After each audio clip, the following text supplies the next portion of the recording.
Many individuals don't own a cat because they say cats shed a lot of hair, give them allergies, and so on and so forth. For those individuals, in this video we will be discussing 10 different cat breeds that do not shed or shed very little, so they will no longer have at least that excuse or justification to not have a cat as a pet.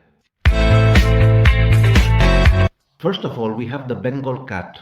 This cat is extremely adorable. It is a feline that bears a strong resemblance to larger cats. It is an incredibly affectionate cat that hardly sheds any hair and as a result does not release its effel, which is the allergen found in the cat's saliva. This allergen is responsible for causing allergies to cats in some people who are sensitive to them. Then we have the Siberian cat. Unlike the Bengal cat we have seen previously, it is a cat of long hair, one would think, sheds lots of hair, but not like that.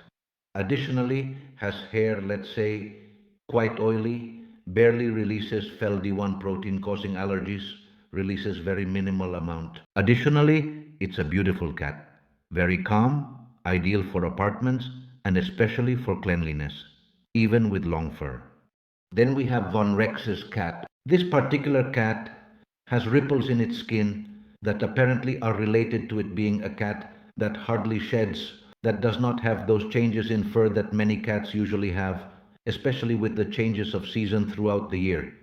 It's a cat that generally gets along well, especially with children, but it gets very nervous when visitors come to the house.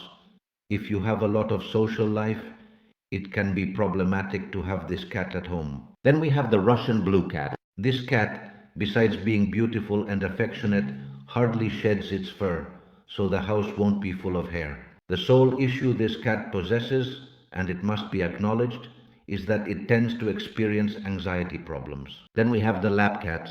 This cat is a semi-long-haired cat, but if you take daily care of brushing it and removing the little hair that may fall, which is not much, it is a cat that hardly sheds. Issues with this lapper cat. Basically, if you're a person away from home who has to leave for any reason and spends many hours away from the apartment, it's a cat that doesn't get used to being alone, requires much human presence. Next is Balinese cat breed. This is practically or is recognized as one of the cats that produces the least FeL protein in terms of allergic reactions. That is to say, if you are a person allergic to cats, you will be able to live with him perfectly.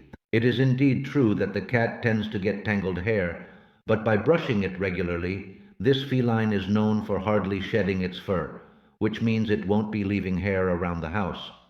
There's the JPN cat. The Japanese cat is a cat with very fine fur, which it has. Despite being fine, it is a fur that is not usually lost. It is a cat, also very affectionate with the owner. It is very loyal. Then there are the corn and rest cats. This cat has a very interesting characteristic, which is that, unlike the majority of cats that have two layers of fur, one that is visible and a kind of fluff that is in contact with the skin, this cat only has one, so hair loss is minimal. They rarely shed. And then we have the Elfinja cats. Egyptians, call as you wish. These cats don't not have hairless. They are also called hairless cats. Basically what they have is like a fuzz, like the skin of a peach, or as you say in America, barely perceptible. That is, it loses a little bit of that hair, but it won't dirty anything, and besides the load of allergenic antigen, FeL-D1, is minimal. Anyway, this cat has many characteristics that people are unaware of, and it is a cat that I really like, despite the fact that for certain people it may be a little ugly. But regardless of its appearance, it is a problematic cat in terms of diseases, as I explain here in this video. Well, nothing else. Thank you very much and see you in the next one. Merry Christmas. See you later.